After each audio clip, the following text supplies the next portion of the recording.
शब्दों में उलझाता है रहा सब। सीधे सीधे सच को पकड़ा अपने मन को, साधन रहित भ्रम, साधन रहित पाए। ठीक है, इनकी सावधानी रखनी है। एक साध्य होता है, साधन होता है, तीसरा क्या बोला? साधना। साध्य लक्ष्य, उसको हम साधते हैं। साधन वो तरीका जिसके द्वारा साधा जाता है, और उस क्रिया का नाम बोल दिया था साधन। लेकिन इस त्रिपुटी में जब एकत्व आ जाए, इसलिए तो बोला गया साध्य क्यों नहीं सही है, क्योंकि वहां भी भगवान नहीं देखा। साधन क्यों नहीं कुशलता से हो पाया, क्योंकि भगवत भाव से भूले हुए, तो वो साधना भी नहीं कहलाएगी, क्योंकि परमात्मा की प्राप्ति में, उसकी अनुभूति में नहीं आ पाएगा मनुष्य। तो बेसिक से करो, है ही भगवान, साध्य बनाओ। अभी चित्त बल देखूं उस बल प्यारा, कहाँ भागोगे? दुनिया में यही तो किया सन्यासियों ने, वो भागे, वो छोड़ करके भागे, पर भागोगे कहां तक? कर्मों से कहां तक भागोगे? ये व्यक्ति रोज उसकी बीवी सरसों का साग मकई की रोटी बना देती, वो भी आता था सस्ते बढ़ते जैसे। कहता आज मैं कहीं कहीं और जाके खाता हूँ। एक दोस्त बहुत दिनों से कहता था कभी आओ मेरे घर में, बोला आज भाई तेरे यहाँ आ रहा हूँ। उसने सोचा मुझे बढ़िया जो है आज दावत मिलने वाली है। वो भी तारीफ करते, मेरी भी बहुत अच्छा खाना बनाती है, कभी आना मेरे यहाँ। तो गया उसके यहाँ, खबर दी उसने अपनी बीवी को कि ऐसे ऐसे मेरा दोस्त आ रहा है। तैयारियां हुई, और बीवी ने क्या सोचा, स्पेशल मकई की रोटी और सरसों का साग बना दी। अब वो जब पहुंचा खाना खाने, वही मक्के की रोटी और सरसों का साग, तो उसने माथा पकड़ लिया, बोले आज यही बनाना था। बोले क्यों? बोले नहीं से उब करके तो मैं तुम्हारे यहाँ खाने पाया था। तो ये नियम है, अगर ऐसे जगत छोड़ के भागोगे तो कहीं तुम्हें कुछ नहीं मिलने वाला। एक बार एक सत्संगी ऐसे ही थी, वो गुरु जी के पास, गीता भगवान के पास आ गई। दोपहर का समय में सत्संग का समय पूरा हो गया, तो उसके बाद आके बैठ गई। और आता है गुरु के पास तो लोग यही जतलाते हैं, बड़ा प्यार है गुरु जी, देखो बहुत याद आ रही थी, आज तो मैं रह ही नहीं पा रही थी, आज कैसे अपने सारे काम फ्री करके मैं आई हूँ आपके पास, बहुत अच्छा। थोड़ी देर बैठी, गीता भगवान निकालो, चलो ये थाली पकड़ो और ये गेहूं रखे, गेहूं बिनवाते हैं, चलो बैठ के सत्संग भी भजन गाते आएंगे, सत्संग भी बताएंगे, गेहूं भी। थोड़ी देर तो थाली पकड़ कर सोचते रहे। बोले क्या हुआ? बोले अब आपको सच बताना ही पड़ेगा। बोले क्या? आज सुबह सास ने कहा था गेहूं मिल लेना। मैं सोची मैं यहाँ से चली जाऊंगी, छोटी वाली है वो मिल लेंगी, मैं बच जाऊंगी इस काम से, तो वहां से छोड़ के आई थी। विधवा इतने हंसे, बोले देखो इस प्रकृति का न्याय, तुम भाग रही हो ना सेवा से, कर्म से भाग रही हो, तो तुमसे वही कराया जाए। इसलिए जब तक हम भागते हैं चीजों से, तब तक हमारे सामने फिर वही। तो ज्ञान से हमेशा देखना, गुरु हमारा भागना बंद करा देता है।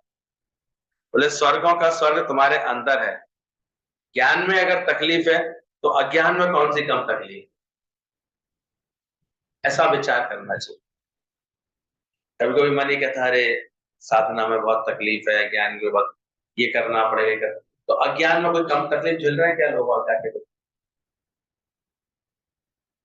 इतना नहीं सहना पड़ता। ये गुरु जी बहुत अच्छी वाली की तरह समझ देते थे। थोड़े विचार करके देखो, लोगों के जीवन के अनुभव देखो, क्या वहां सब सुखी बैठे हैं? क्या वहां सब बातें बिल्कुल मन के अनुरूप चल रही है? फिर विवेक जागृत करो, किस राह को तुमको चुनना है, किधर तुमको चलना है। फिर अगर तुमको अपने ज्ञानवान जीवन बनाना है, क्योंकि ज्ञान मार्ग मार्ग पर अभी तो तकलीफ दिखाई देगी शुरू में, मन को मोड़ना है, विषयों को जीतना है, विकारों को जीतना है, लेकिन बाद का जो फेस होता है इसका, ज्ञानवान होने के बाद का, वो बड़ा आनंद वाला होता है। वो ज्ञानी के मन सदा आनंद, सत्संग के बाद वो इतना सच का आनंद आ जाता है हमारे जीवन। लेकिन जब गुरु मिलता है जीवन में, तो वो हमको ये समझ देता है कि क्यों ना हम पहले ये काम करें। जैसे उस राजा ने एक ऐसा काक महल बना करके और देखना चाह रहा था कि कौन है जो मेरे से प्यार करता है, जो मुझे ढूंढ लेगा महल में आकर के, घोषणा कर दी, जो भी आकर के मुझे ढूंढ लेगा उसको जो है मैं अपनी राजकुमारी से विवाह भी कराऊंगा और राज्य भी उसको मिलेगा। थोड़ा थोड़ा आ गया संडे का दिन, थोड़ा जगह से कर लो, अच्छे से आके तो सभी लोगों के लिए उसने एक बना दिया था ऐसा। अब सभी जवान लोगों को लगा कि ये तो अच्छा मौका है, राजकुमारी से हम भी विवाह करें, हम भी विवाह करें। सब आने के लिए अपने सबने एनरोलमेंट कर दिया।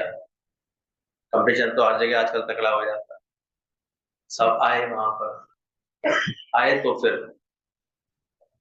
लेकिन राजा ने ऐसा व्यवस्था कर रखी थी, रास्ते भर कहीं म्यूजिक चल रहा था, कहीं खाना पीना मिल रहा था, कहीं एग्जीबिशन लगी थी, कहीं कोई आकर्षण था, कहीं कोई आकर्षण।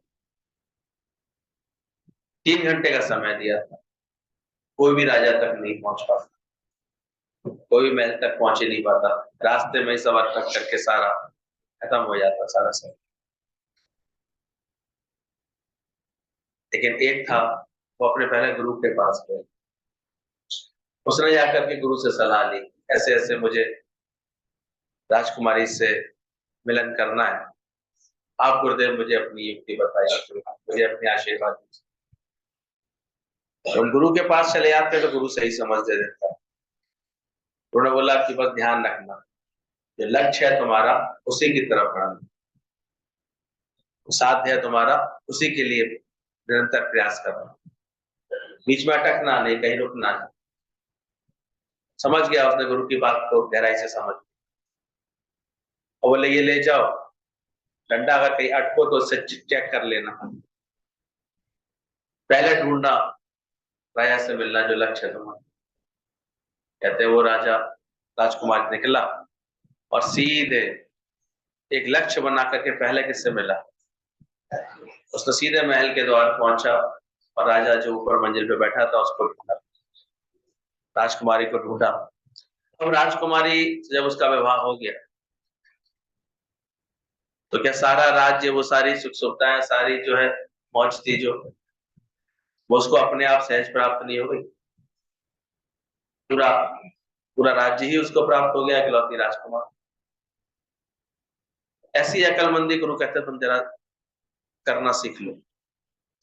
गुरु मिले, जब परमात्मा का ज्ञान मिले तो सबसे पहले लक्ष्य ये बनाओ कि मैं कैसे अपने आनंद स्वरूप को पाऊं, कैसे उस परमात्मा को पाऊं, अपने सच्चिदानंद स्वरूप में टिकूं। उसके बाद चाहे जैसा हो। जब वो परमात्मा रूपी राजकुमारी मिल जाती है, जब परमात्मा रूपी भाव ऐसे पूरा हो जाता है हमारा, वो सच्चिदानंद रूपी राजकुमारी हमको मिल जाती है, हमारा ही स्वरूप हमको मिल जाता है, फिर तो हम लोगों ने देखा ज्ञानवान का नहीं, रोज ज्ञानी के घर सदा है, यानी क्या रोज मौज है, रोज खुशियां है। कहाँ दुनिया में जाकर के देखो कैसे। अभी हम लोगों के साथी केशव भैया का अचानक ही परसों थोड़ा सा गिरे थे तो चोट थी। अब अचानक कल रात को कुछ शाम समय से थोड़ा बिगड़ी उनकी तबीयत, और उनको ऐसे बोला, उन्होंने वीडियो कॉल से मैंने बात देखी, बोला तुम्हारी ज्यादा लग रही है तबीयत खराब, तुरंत हॉस्पिटल के लिए सोचो, चले जाओ, कल संडे पड़ेगा फिर दिखा भी नहीं पाओगे।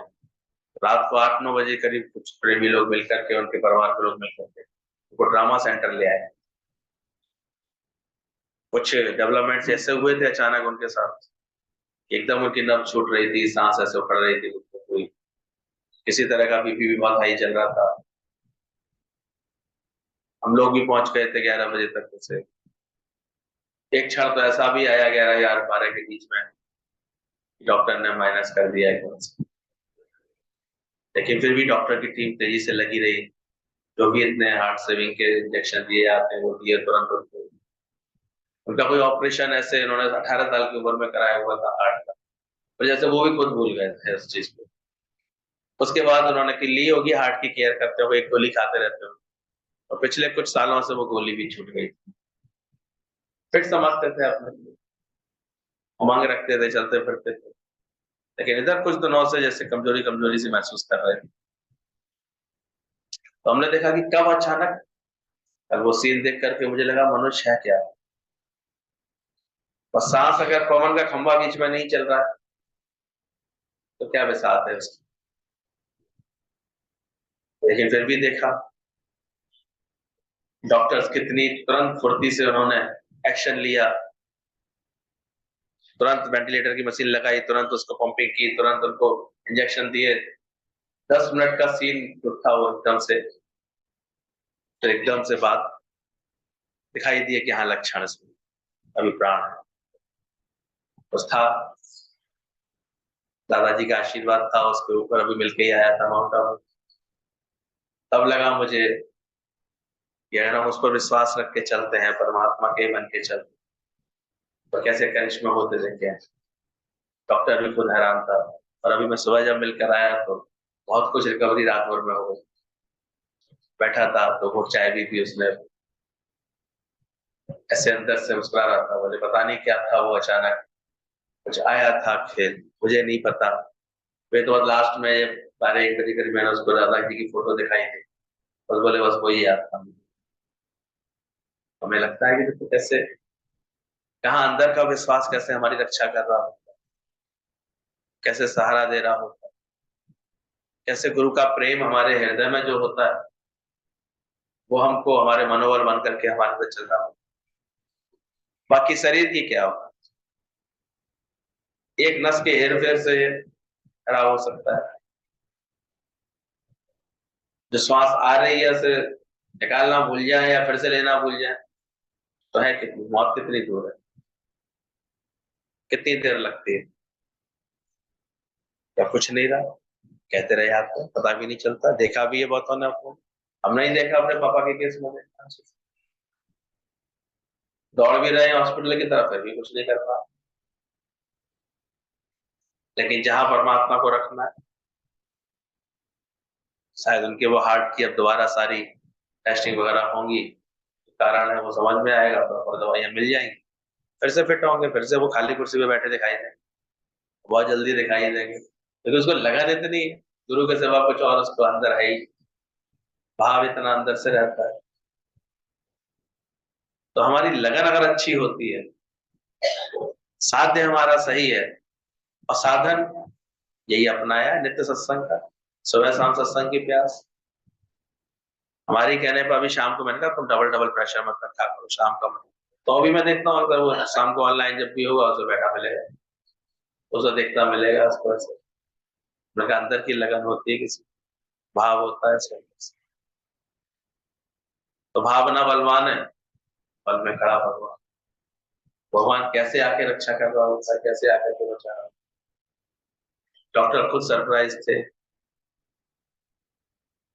कैसे एकदम से ये सब चीज अभी बिल्कुल एकदम सुबह देखा तो था। अब आगे जो भगवान इसको चलाए। मनोज की, पवन की, सबकी मेहनत सफल हो गई एक तरह से, दौड़ भाग रहा था। तो ध्यान रखना इस बात का, स्वर्गों का स्वर्ग तुम्हारे अंदर है। ज्ञान में अगर तकलीफ है तो अज्ञान में कौन सी कम तकलीफ, ये भी याद रखना चाहिए, उसमें भी कौन सी। और कैसे गुरुजी ने तो हमको हर हालत के लिए तैयार किया। शरीर है, माया में होने के कारण विनाशी, कभी साथ छोड़ जाएगा पता लगेगा। इसलिए गुरु कहता है जीते जी ही इससे मिलन करके रहो, पहले परमात्मा के बन के। तो जब उसने राजा को ढूंढ लिया, कोई कमी नहीं है। तो ऐसे ही जो कुशलता रखते हैं, जो ये पहले ही स्पेल में 25-25 साल के दिए गए हैं, 25 साल है वानप्रस्थ, तो जो ब्रह्मचर्य, 25 साल गृहस्थ, 25 साल वानप्रस्थ, फिर संन्यास, उसी में ही वो परमात्मा के भावों को, ज्ञान को पूरी तरह समझ कर उसको आत्मसात करते हैं। उसको बाद में देखो उनका सब कुछ बहुत अच्छा दिखाई देता। तो अभी हमें कहते हैं ना, ये प्रेम मार्ग में शुरू में कठिनाइयां दिखती भी, और लोग उसमें कभी कभी डगमगाते हैं, मन चढ़ाते हैं, भाव खत्म करते हैं बीच बीच में, फिर पलट आते हैं चलते चलते इस राह से।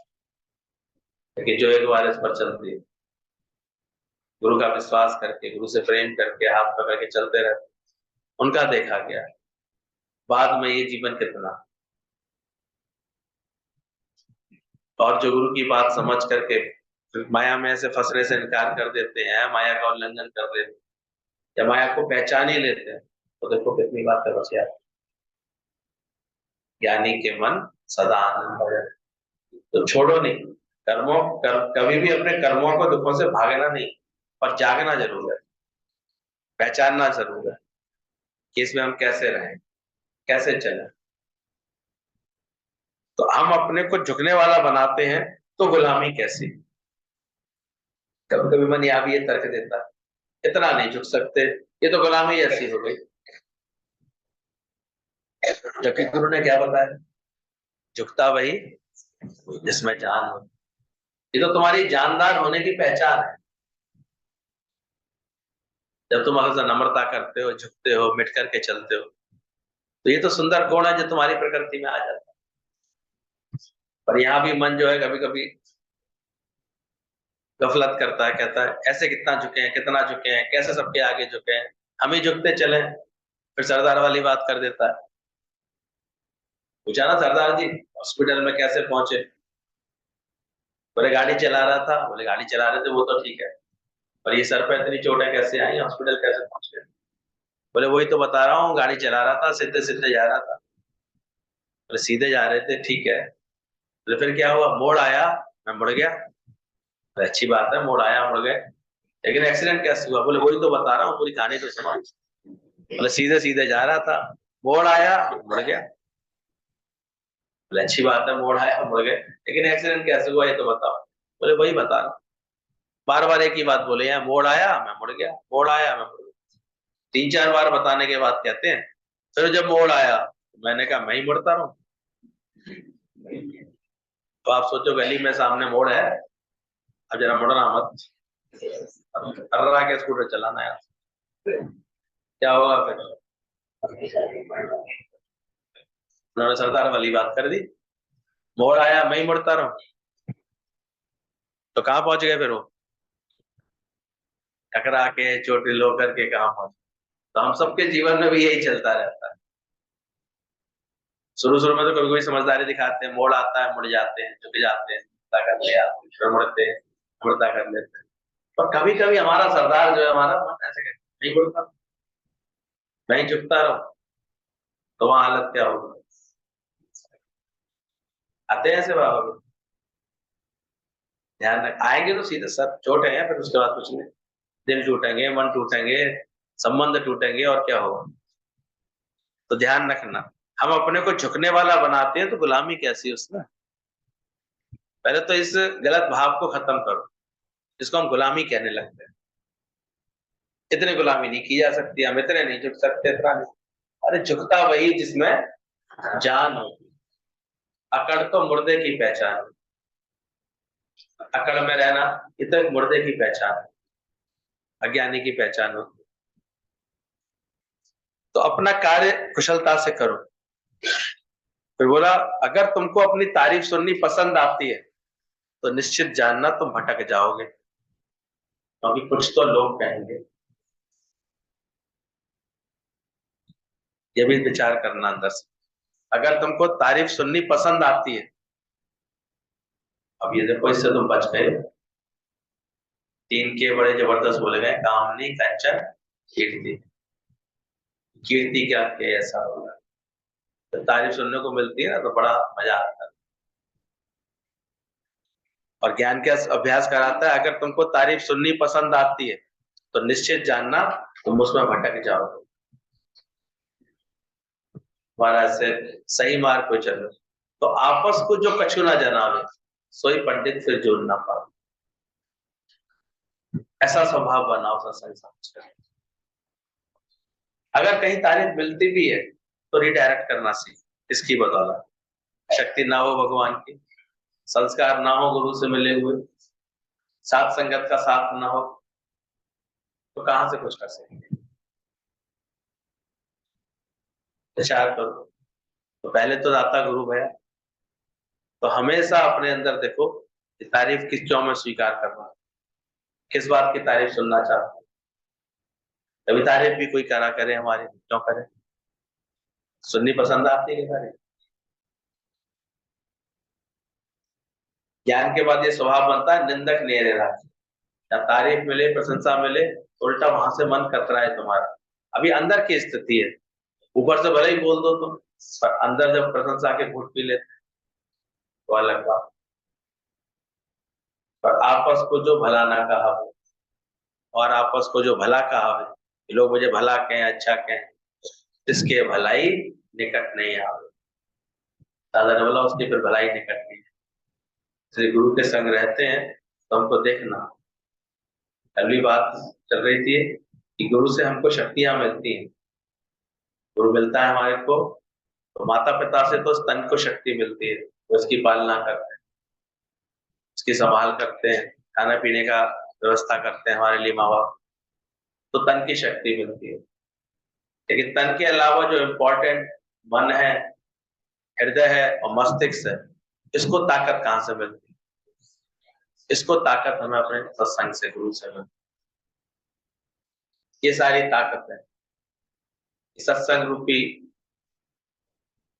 बोला कल बहुत अच्छा एक मैसेज आया था कि कैसे ये जो गुण हमें गुरु डालता है, ये हमारे जीवन में ये बहुत सारी बीमारियों को ऐसे मिटाने के लिए इतनी अच्छी अच्छी मेडिसिन इस दुकान पे मिलती है, सत्संग रूपी दुकान, और वो ले लेनी चाहिए, उसको नियमित सेवन भी करना चाहिए। सत्संग सेवा सिमरन, ये यहाँ स्वास्थ्य वर्धक दवाएं मिलती हैं जो हमारे स्वास्थ्य को अच्छा करे। पहली दवा है उसमें जो कहते हैं ना, एक बस ये दवा ले लो, आपका वैसे ही फिट रहेंगे आप, सारे समय आपको स्वास्थ्य अच्छा लगेगा, आपका मन अच्छा रहेगा। और वो दवा है सर्व से प्रेम। ये तो सारी बीमारियों को जड़ से समाप्त करता है। वो दवा कौन सी है जो गुरु देता है? कर लो सबसे प्यार जगत में कोई नहीं पराया, इसमें उसमें मुझ में सब में एक ही। ये दवाई ले रहे हो अपने जीवन में? अभी कोई बुरा तो नहीं?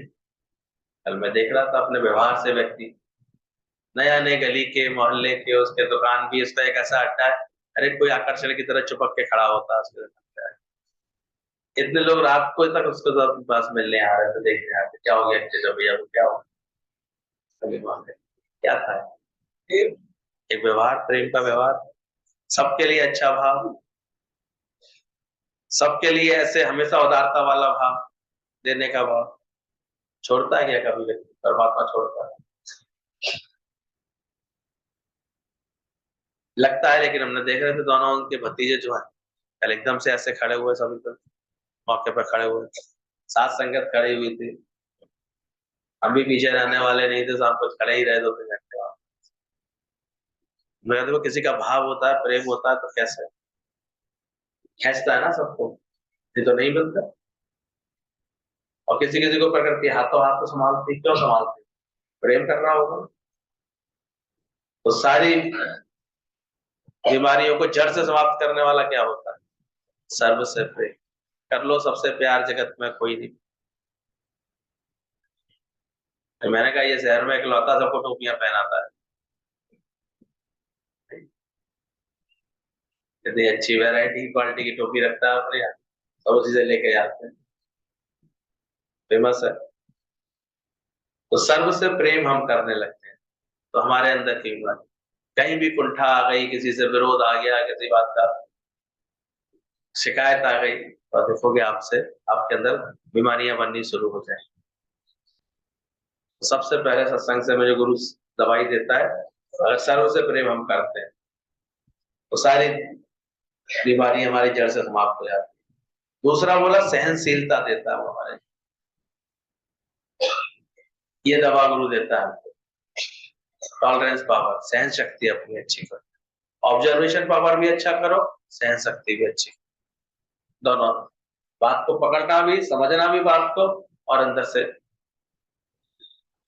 एक समझ किसी किसी की इतनी कम होती है सहन शक्ति, जरा की बात नहीं समझ को सहन कर पा रहे, जरा शब्द नहीं सहन कर पा रहे, जरा कोई वातावरण का प्रभाव नहीं सहन कर पा रहे। तो ऐसे लोगों को ज्यादा ज्यादा दुख लगता है, दुख रूपी बीमारी उनके अंदर बनी रहती। हार्ड हार्टेड बनाओ अपने आप, सहन शक्ति अच्छी होनी चाहिए। जब स्कूल में टीचर ने बोला कल बच्चों तुम सबका टेस्ट है, सब आकर के ये सबका टेस्ट होगा, आए सब ऐसे बच्चे, सब बच्चों के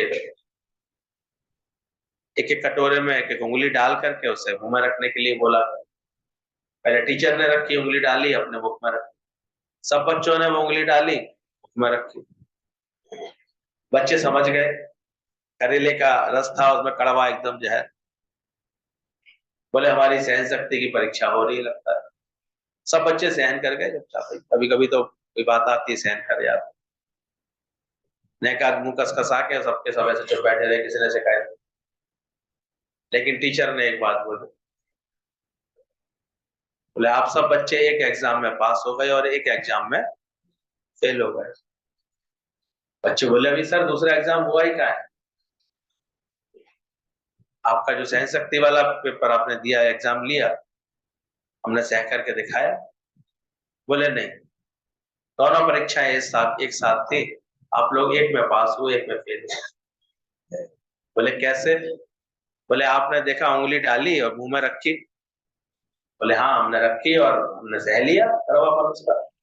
बोले सह तो लिया, लेकिन ये देखना भूल गए कि मैंने कौन सी उंगली अंदर डाली थी और कौन सी मुंह में डाली थी। आपका ऑब्जर्वेशन प्रॉपर नहीं था, आप पकड़ नहीं पाए कि यहां से यहां तक मैंने क्या किया था। और आपने वही किया, वही उंगली डाली, वही मुंह में डाली। तो सहना भी कब पड़ा? जब ऑब्जर्वेशन पुअर था। ऑब्जर्वेशन में सब आप फेल हो गए, 50 में आधा एग्जाम तो आपका फेल हो गया। तो ये भी ध्यान रखना, सत्संग में आते आते ऐसा तो नहीं हम बहुत सहना पड़ रहा है, बहुत सहते हैं, अब तो सह लेते हैं, चलो गुरु की कृपा से सहन शक्ति भी कब आ गई, कब बढ़ रही है तुम्हारी, ऑब्जर्वेशन सही है तुम्हारा, समझ रहे हो कि भगवान ने जब तक बनाया ही नहीं है तो मैं क्या मानता हूँ, तो नहीं अपनी आत्म स्थिति को बनाता हूँ। भगवान ने जब कुछ बुरा किया ही नहीं है, सब मेरा ही अपना आप है,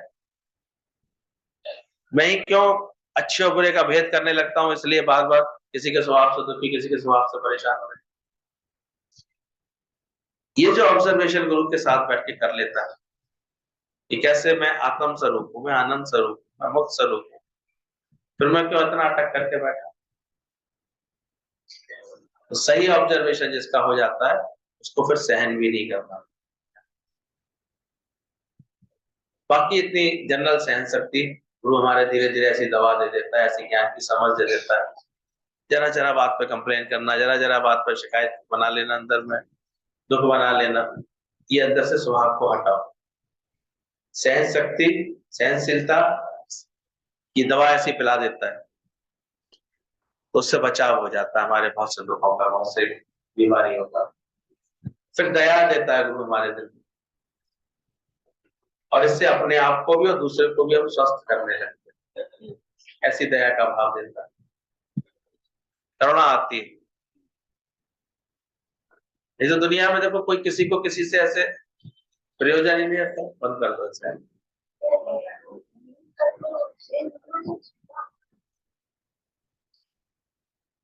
ज्ञान इतना सुनते हैं तो फिर इसमें स्थिति क्यों नहीं बनाते?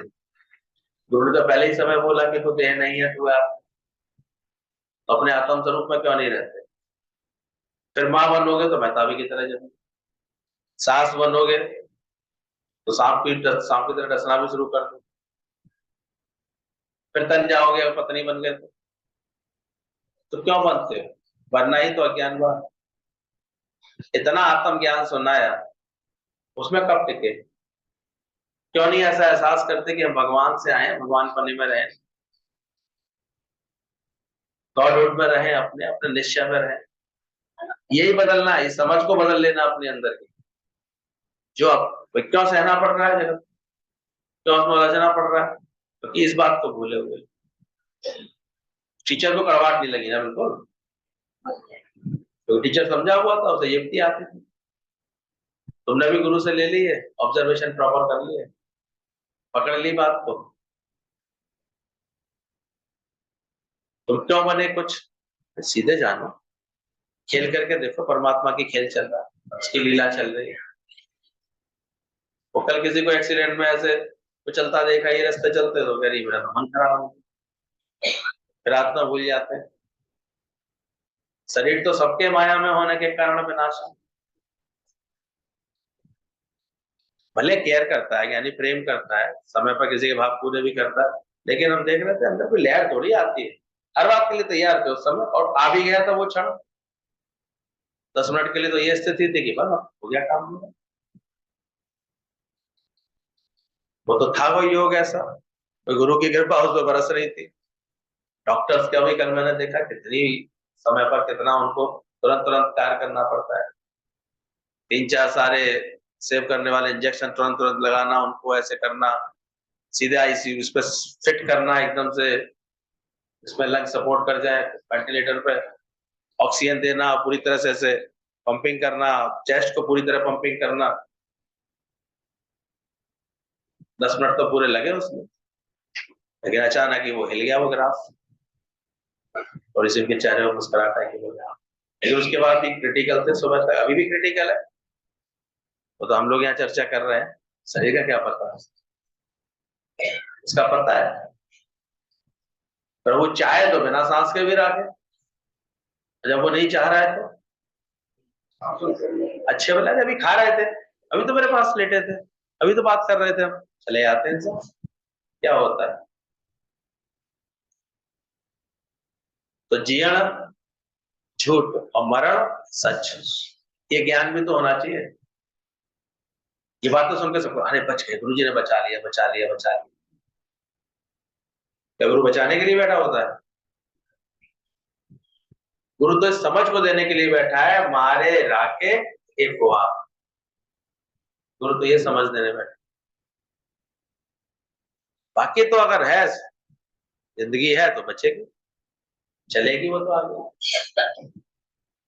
खेल है, भगवान ने इतने इतने अच्छे हॉस्पिटल, अब यही चीज घर पर हो गई होती तो नहीं मैनेज होती। पर कभी कभी हॉस्पिटल का वातावरण ही आदमी को शॉक्ड कर देता। कोरोना में कितने लोग हॉस्पिटल में जाकर के ही उल्टे परेशान हो गए, इतने उलझ गए वो।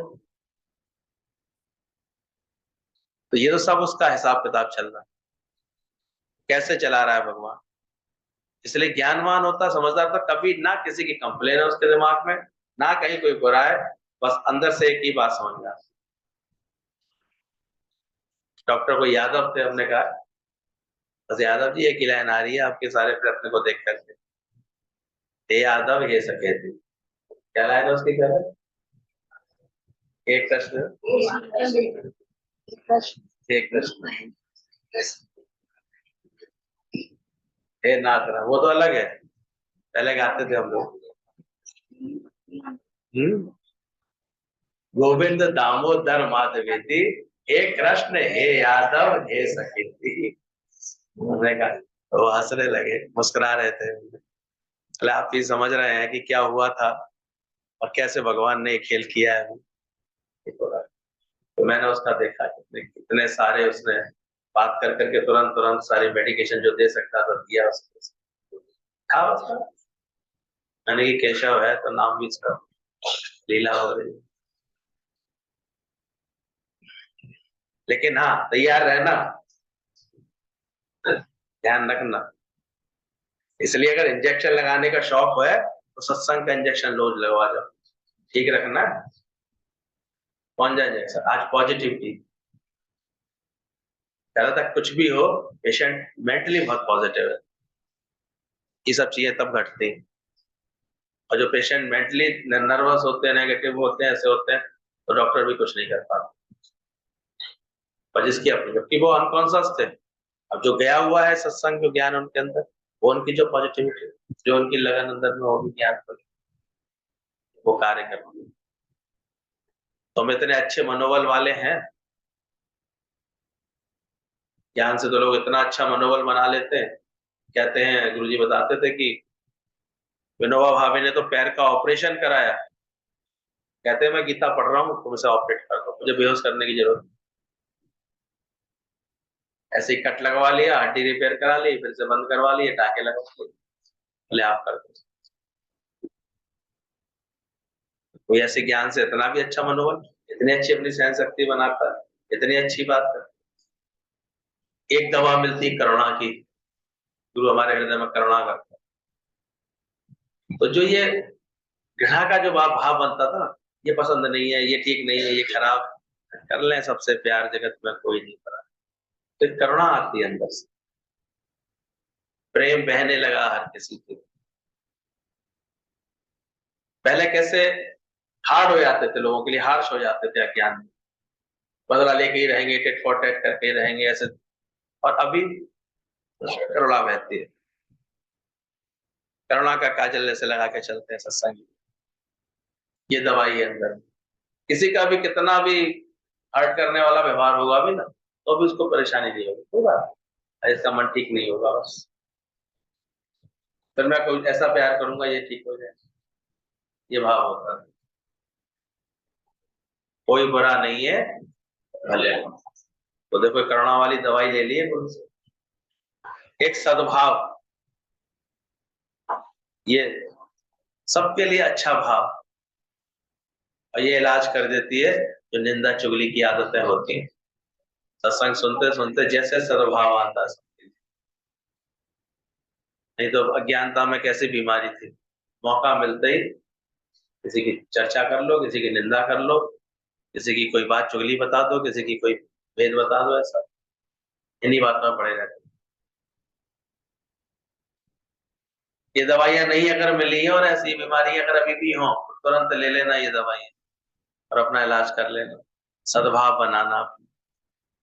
अभी कोई बुरा नहीं है भले मन के वास्ते, क्योंकि इधर सजे उधर बजे, कल भी बताया था, तुम इधर किसी के लिए भाव बिगाड़ते हो, वहां उसका परिणाम देखते हो। बीरबल ने बोला, और बोला कि ये क्या है तुम्हारे शास्त्रों में बीरबल? बोले अभी आपको अनुभव करा देता हूँ महाराज। बोले कैसे? बोले देखो सामने वही लकड़हारा आ रहा है, आप मुझे सच्चाई से बताओ, उसको देख के आपके अंदर क्या भाव आ रहा है?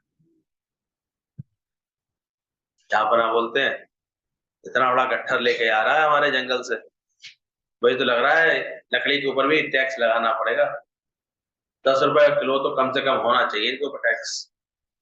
वो ऐसे सोचने लगे। बोले आप जरा यहाँ किनारे खड़े हो जाओ, आप चुप कर। लकड़हारे को रोक करके बीरबल ने कहा, बोले मैंने सुना अभी अभी यहाँ पर जो है जहापना का शरीर शांत हो गया है, कैसे थे यहाँ के जहापना? बोले अरे चलो हट्टा अच्छा हुआ, शरीर शांत हुआ, बड़े अत्याचार करते थे, बड़ा टैक्स लगाया करते थे, बड़ा लोगों के ऊपर ऐसे वो जो है उन्होंने बंधन डाले, जर्जिया का टैक्स लगाया, इसका टैक्स लगाया, हमारे धर्म के ऊपर भी टैक्स लगा दिया, उसने बड़ी निंदा कर डाली है। अब अखबार बोले बड़े परेशान, तो बीरबल ये क्या? बोले जो आपने सोचा वो उसने बता दिया, उसके मन में वो भाव आ रहा। बोले ऐसे होता है? बोले हाँ। बोले अब देखो दूसरी लेडीज आ रही है, अब आप बताओ आप क्या सोच रहे हो उसके लिए? जहाँ पर बोला मैं सोच रहा हूँ ये बड़ी अच्छी है, लेडी है, सबकी सेवा करती है, सबसे सबसे प्यार करती है, सब बहुत भली है, ये बहुत अच्छे स्वभाव की है। बोले अभी लो, फिर उसको रोक करके पूछा। बोले जहांपना का अभी भी खबर आई है, सांप ने काट लिया, शरीर उनका शांत हो गया, कैसे थे यहाँ के जहांपना? बोले अरे पूछो, कितने दयालु थे, कितने कृपालु थे, कैसे हमारे लिए इतनी सुविधाएं बनाते थे, कैसे भगवान मुझे उठा लेता, मेरे जहांपना को ठीक करते, भगवान मुझे ले जाता। रोने लगी ऐसे। जहांपना ने कहा ये कैसे? बोले आपने क्या सोचा था इसकी तरह? तो देख रहा, तुम अंदर में किसके लिए क्या सोच रहे हो? हम बड़े आराम से किसी के लिए भी कुछ भी बड़ा फ्री समझते हैं अपने आप को, कुछ बोल देने में, कुछ सोच लेने में बिल्कुल फ्री बना लेते, परिणाम कितना बुरा निकल के आता है। इधर सजे उधर बजे, तो गुरु के साथ बैठ के सत्संग में आके ये सद्भाव की दवाई ले लो, और ये सब निंदा गिला ये हमारी सब छूट जाए अंदर से। क्रोध तो है ही, बीपी बढ़ाने वाला, टेंशन बढ़ाने वाला, इस पर गुरु सत्संग कंट्रोल करा देता है, दवाई मिल जाती है। फिर एक मौन, मौन का गुण गुरु सिखाता है। मौन एक ताकतवर बनाता है। घरों में देखा करो, पिताजी अधिक ताकतवर क्यों दिखते हैं? क्योंकि चुप रहते हैं। और माताएं जो सारे समय बोलती रहती है, टोकती रहती है, समझाती रहती है, सुधारती रहती है, कोई चुप नहीं रहा था, मम्मी को सब झड़क देते। क्यों ऐसा होता है? मौन से ताकत आती है। और जब तुम सत्संग में बात मौन होने लगते हो, शांत रहने लगते हो, फिजूल बोलना, फिजूल ऐसे किसी किसी की आदत ही होती है, हर एक के बीच में बोलना, हर बात को समझाने लगना, हर बात में बोलने लगना, बड़ी दुर्गति कराता है वो। उस दिन भजन गा रहे थे ना, मौन से ही तुम भर लो अपने अंदर का ज्ञान, दे ज्ञान भी भरो, ज्ञान भी भरो। तो ये मौन जो होता है वो हमें ताकतवर बनाता है। देखो मौन की दवा हमने लेनी शुरू कर दी। ये गुण अपने आचरण में ला करके हम पहले से अधिक ताकतवर होते जा रहे हैं। किसी को मारने पीटने के लिए ताकतवर नहीं, अंदर से आत्मिक शक्ति, पावर आती है। मौन रहना, शांत रहना। तो बोला सुकून, एक सुकून भरा जीवन, ये आर्ट मिलती है सत्संग में सीखने से। ये सुकून नाम की दवाई जब हम खा लेते हैं तो सहज जीवन एक आनंद से भर जाता है। कोई हमेशा रिलैक्स, यानी हर बात में बहुत धीरज से व्यवहार, शांत रहता है, सुकून में रहता है। और ये सारी दवाएं पता है कहाँ मिलती है? सत्संग। इसका, और यहाँ पर बहुत सारी छोटी छोटी टिप्स और मिल जाती हैं, जैसे डेली की एक्सरसाइज, घूमना, व्रत भी अपने आप में समय समय पर, ये भी आपकी क्लीनिंग करता है बॉडी की। हंसना अपने आप में एक थेरेपी है। तो आप खुश रहते हैं, ठाके मारते हैं, जो लोग सुबह जाकर के सिर्फ पार्क में ठाके मारते हैं या एक्सरसाइज सेशन में ठाके लगाते हैं, ये आपकी बहुत सारी कर देता है। बोला गहरी नींद भी आपकी एक प्रकार की दवा का काम है। ऐसा अपना रूटीन सेट करते हैं जिसमें उनका 4-5 घंटे की गहरी नींद वाली, दिन में इतना थका लेते हैं जो अपने आप को सेवा के द्वारा, इसके द्वारा। अब दिन भर आपने कुछ नहीं किया, पलंग तोड़ा, तो कहते रात को नींद नहीं आती, फिर इतने इधर उधर के ख्याल आ जाते हैं। फिर कभी बीपी इतना ऊपर नीचे होता है तो वो नींद को डिस्टर्ब करता है। तो गुरु जी कहते हैं इतना अपने आप को सेवा में लगाओ, इतना अंदर से एक्टिव रहो। कल भी हम लोग शाम को बात कर रहे थे कि ऐसे पूरे पूरे दिन गुरु को इस ज्ञान यज्ञ को ऐसे हमारे जीवन में रख देते। लोग याद कर रहे थे, सुबह सत्संग होता था, उसके बाद फिर बस पहले से इशारा मिल जाता था कि आज नंदा साहब के यहाँ जाना है, क्या त्रिपाठी साहब के यहाँ जाना है, क्या उनके यहाँ जाना है।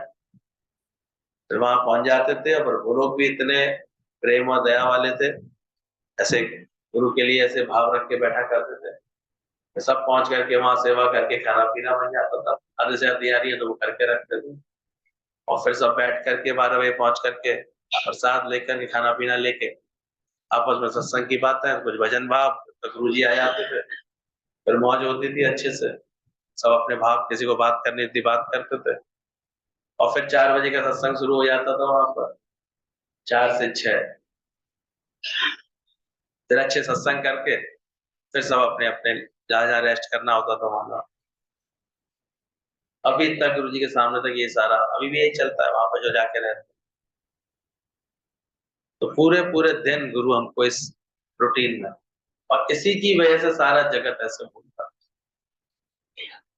अभी तो किसी को हम देखते हैं कि 4 घंटे के लिए भी घर से छूटने के लिए कहीं बोलो ना, सोचने बैठ जाता है, कोई भूल चुका है,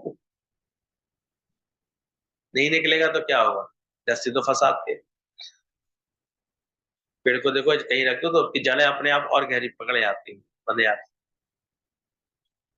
तेल पानी का साथ करा दो, पूरे पानी में बदबू कर देगा। इसलिए जो सजग है, तो जल्दी से जल्दी गुरु का संग पकड़ के, ज्यादा से ज्यादा गुरु का संग पकड़ के अपनी रक्षा, अपने को इस माया से बचा। नहीं तो माया ऐसी बार बार ऐसे पकड़ के ले आती। चुप रहना भी एक दवा है। क्यों बोला कर्म का खाता, ये भी हमें दवाई के रूप में गुरु से मिलती है। चुप नहीं रह सकते थे, शांत नहीं रह सकते, बोलना जरूरी था, रोकना जरूरी था। तो चुप रहना भी एक दवा का काम करने लगता है। जहां आवश्यकता है, तुम्हारे बोलने से कोई बात अच्छी बन रही है तो जरूर बोलो, लेकिन ज्ञान के बाद प्राय मौन रहना आ जाता है, चुप रहना।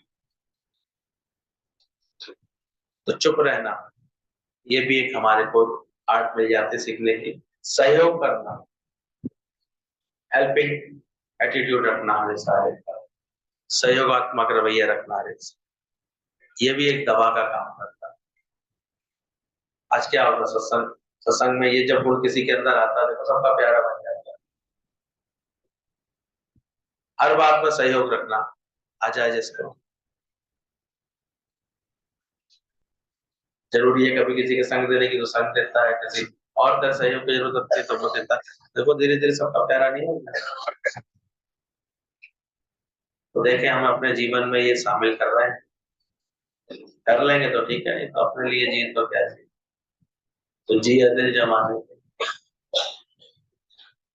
तो सहयोग रखना हमेशा, हर एक के लिए सोचना। और दोस्त ये भी अपने आप में एक दवा है।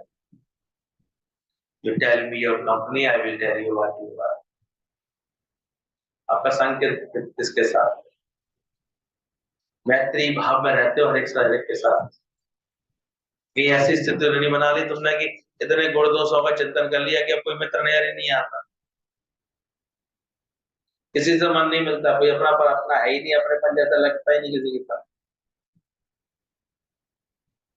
तो कभी ध्यान रखना चाहिए, कुछ बनने बनाने में कहीं ये गड़बड़ हो जाती है, आदमी कहीं जाता। और कृष्ण कैसे मित्रवत रहते थे सब, सखा मंडल के साथ स्वभाव। तो सत्संग के बाद भी देखना तुम्हारा मैत्री भाव सबके प्रति है, मैत्री है हर वक्त हर एक के साथ, करुणा भाव है, ममता है, मुस्कुराहट है। तो मैत्री, ममता, करुणा, मुदिता, संग करना बिहार। तो ये भी देखा जाता है तुम्हारी सबसे दोस्ती है, सबके साथ तुम्हें अच्छा लगता है, सबका सहयोग करने का मन करता है। ये सुंदर समझ आ जाती है, फिर भागने की क्या जरूरत है, आत्मा में जागृत हो जाता है। हमेशा मित्र माने क्या, जो चढ़ाए किसी को, हमेशा किसी के उद्धार की बात, किसी के भले की बात सोचे। बाकी फिर समझ में भी आ जाता, मित्र घनेरे कर थकी मेरा तो खाना खा के। जब गुरु मित्र के रूप में मिल जाता तो साथी बना लो उनको, गुरु को भी अपना सा साथी बना लो, सीख लो उससे ऐसी सब, ये कोई पार्टी सीख लो। दोष देखना, परेशान रहना, परेशान करना, ये सब चीजें जब अंदर से दवाएं मिल जाती हैं, तो ये सारी दवाएं मिलती हैं हमारी सत्संग सेवा सिमरन, इस दुकान पर मिलती है, सत्संग रूपी दुकान पर। जहाँ सत्संग मिलता है रोज हमको, सेवा मिल जाती है और सिमरन मिल जाता है। तो उससे देखोगे अपने आप जीवन इतना स्वस्थ होता चला जाता है, अच्छा होता चला जाता है। तो धीरे धीरे हमारे जीवन को, इस तन को जो है हरि भक्ति का काम देता है, क्रिया शक्ति देता है। बोले गुरु से जो शक्तियां हमको मिलती है वो क्रिया शक्ति, भाव शक्ति और विचार शक्ति, 3 तरह की शक्तियां हमें गुरु से ले लेनी चाहिए। कल बोला यहाँ लाइसेंस बढ़ते हैं, आइस फैक्ट्री का, वैक्स फैक्ट्री का, शुगर फैक्ट्री का, वो जल्दी से ले लेने चाहिए, अपने कोटे कोटे अपने कोटे में। दिमाग को आइस फैक्ट्री, ठंडा रखना सीखो, जवान को मीठा रखना सीखो, और हृदय को मलाम, वैक्स फैक्ट्री से। ये शक्तियां और मिलती है गुरु से, क्रिया शक्ति, स्तन से हो हरि भक्ति का काम, एक्टिव, सारे समय एक्टिव रहता है ज्ञान, प्रेम से पड़ा रहता है, उसे लगता ही नहीं कि मैं कुछ कर रहा हूँ, कर्म करा हुआ। जब प्रेम होता है, जब आनंद होता है, कभी देखा नहीं आपको 12 बजे आपके मायके से भाई आ जाए, आपको अंदर से कोई एनर्जी देखनी पड़ती है, वो मना करता रहेगा तो अभी पूरी आलू सब्जी बन जाएगी इतनी देर में। अरे ऐसे कैसे सोने दोगे, आएगा कैसे नहीं, क्या है उससे। और वहीं कोई पति का रिश्तेदार आ जाए तो इतनी भी अकल नहीं थी, कोई टाइम है आने का, बता के तो आना चाहिए था। क्या था, सिर्फ वहां भी प्रेम नहीं है इतना। तो मन में जब सर्व के लिए प्रेम आ जाता है तो कहीं भी भगवान तुम्हें रखे, कैसे भी रखे, आपके शरीर कैसा रहेगा। प्रेम में इतनी ताकत होती है, ढाई आकर प्रेम का पढ़े सो पंडित हो। प्रेम आपको कभी थकान नहीं महसूस होने देगा। प्रेम में आपको लगेगा ही नहीं हम कुछ कर रहे हैं, आप दौड़ सकते हैं। और जहां बेटा प्रेम सूखने लगेगा, माँ तो हर बात थकाएगी, हर बात ऐसे उलझाएगी, हर बात में से परेशानी रहेगी। इसलिए ढाई अक्षर को पहले पकड़ने की कोशिश करते। तो गुरु हमारे को ये क्रिया शक्ति देता है, और ये हरि भक्ति का काम उस तरह से लक्ष्य होना चाहिए, इसे चुनाव करना चाहिए, क्या कर रहे हैं शरीर से, सारे समय है कि नहीं। दीदी लोगों को देखते थे, हैरानी होती थी, उस समय 6:30 बजे तब गुरु जी के पास आ जाना, 6, 6:30, 7 बजे तो सत्संग होता था, वो सारी सेटिंग करके सत्संग शुरू हो जाता, 9, 9:30 तक सत्संग चलता था काले गुरु जी। सत्संग पूरा होकर के फिर ऐसे, सत्संग में भी सारे समय वाणियों की सेवा, तब तो ये सब टेक्निक नहीं थी, ऐसे एक एक साथ 6, 6, 7, 7 पैरॉन कॉपी बनते थे, फिर जो जो भी जरूरतमंद लेते थे, फिर एक कॉपी मास्टर कॉपी को फिर वो कॉपी कराते थे ऐसे। पहले तो फोटोस्टेट कराने के लिए भी ज्यादा ऐसे प्रोत्साहित नहीं देते, हाथ से लिखवाना, फिर वो कॉपी जो ले आते थे वो हाथ से लिख के फिर उनको देते थे। फिर शहर के 2, 4, 6 प्रेमी ऐसे होते थे, वो वाणियां ऐसे लिख लिख करके ले आते थे, तो गुरु जी सबको जो भी बाहर के लोग लेते थे उनको देते। 10:30, 11 के बाद उनकी सेकंड शिफ्ट की जो जॉब होती थी उसमें जाते थे, गुरु जी को नाश्ता वास्ता करा के, या फिर गुरु जी को कहीं जाना है तो उनको भेज कर, फिर वो चुपचाप अपनी जॉब कराते थे। फिर 3, 3:30, 4 बजे फिर वहां पहुंच जाते, फिर शाम को 7, 7:30 बजे तक लौट के आते थे। और फिर ये थोड़ी गुरु जी के यहाँ ठहरना है, फिर अपने घर जाते थे। एक काला कब्रिस्तान इधर होता था, गोरा कब्रिस्तान इधर होता था, माला से रास्ता जाता था सदर के लिए, वो उस रास्ते से जाते थे। ठंडी के दिनों में, रात्रि के दिनों में तो ऐसे रूह कांपती थी, भैया कहाँ से निकल रहे हैं, तो इधर भी कब्रिस्तान, इधर भी कब्रिस्तान। कहानियां तो बहुत सुनाई जाते हैं, रात को घूमते हैं यहाँ। लेकिन धीरे धीरे गुरु इतना हमको मजबूत बना देता है, जाना और फिर वही रूटीन, सालों साल यही चलते रहे। तब आज ज्ञान में वृत्ति पक्की करके बैठे हैं। आप लोग को चर्चा मस्ती कर रहे हो, करते हो, मजाक थोड़ी हो रहा है। मन तो हर लिया माया है, लगन लगा दे, सत्संग की लगन हो अंदर से। तो गुरु से तन से हो हरि भक्ति का काम, ये संकल्प, ये शक्ति लो। अब पूछते दिन भर में किसी के साथ हमने ज्ञान की सेवा की, ज्ञान की मेहनत की, ये तो यहाँ आना, यहाँ का कितना भी सुनना सब बेकार हो जाए अगर बांटा नहीं। बांटन वाले को लगे जो मेहंदी का रंग। इसलिए ध्यान रखना। और बांटते नहीं है तो अभी तभी हमसे बात नहीं करते। जो 2, 4 लोग बांटते हैं वो हमें कान में बता जाते हैं, मैसेज लिख के भेज देते हैं, हम यहाँ जा रहे हैं, यहाँ इससे मिलना होगा इससे। पर जो नहीं करते, निकम्मे होते हैं, क्या बताएं, क्या बताने, कुछ हो तो से काम किया हो हमें तो अच्छा है। और फिर आए दिन उनको बीमारियां घेरने लगे, तो काम में लगे नहीं, फिट नहीं है शरीर। जहां बैठे हमको ये सेवा करने का शौक होना चाहिए। उस राजा को पहले ढूंढना है कि नहीं ढूंढना है, उसके बाद ही तो ये राजा का जितना राज्य, उसका आनंद ले पाएंगे। तो क्रिया शक्ति लो उस गुरु से, भाव शक्ति लो, इससे हमारा भाव शुद्ध बन जाएगा, शुद्ध दर्पण बना रूप लगा। ये भाव शक्ति गुरु से मिलती है, और फिर अच्छे विचार भी गुरु से मिलते हैं। अच्छे विचारों के साथ चलते हैं तो फिर मन अच्छा होने लगेगा। हर वक्त पॉजिटिव विचार, चढ़े हुए विचार। चोरी हो गया उसका सामान, उसके मन ने क्या विचार दिया, ज्ञान सुनता था, मालिक बदल गया, मुझसे ज्यादा उसको जरूरत होगी, तो कैसे दुख लगना बंद करा दिया। कल भी इतना शानदार वचन दिया, हर बात को क्यों नहीं बोलते आई लाइक इट। कोई अपमान कर रहा, आई लाइक इट। कोई झगड़ा भी कर गया, मान लो तुमसे, कोई उल्टा सीधा बोल गया, क्या बोलो, I like it। और कोई प्यार भी कर गया तो क्या बोलो, कोई कैरेक्टर है सक्सेना साहब, आई लाइक इट बोलता है। अब देखा करो, कभी दुखी नहीं मिलेगा वो। परेशान होता है, कभी दुखी होता है। तो जो व्यक्ति हर बात को पसंद कर लेता है, उस पर कभी उदासी नहीं आती, कभी दुखी नहीं हो सकता। तो आज से हर बात को क्या बोलो, यही मुझे बहुत पसंद है, मुझे बहुत पसंद, ऐसा ही मुझे पसंद है। तो रोज गुरु के पास आना, ये सच सीखते जाओ। बोले निंदा हमको सावधान करती है और प्रशंसा हमारी उन्नति को रोक लेती है। इसलिए प्रशंसाओं से बचते रहना, और ये समझना,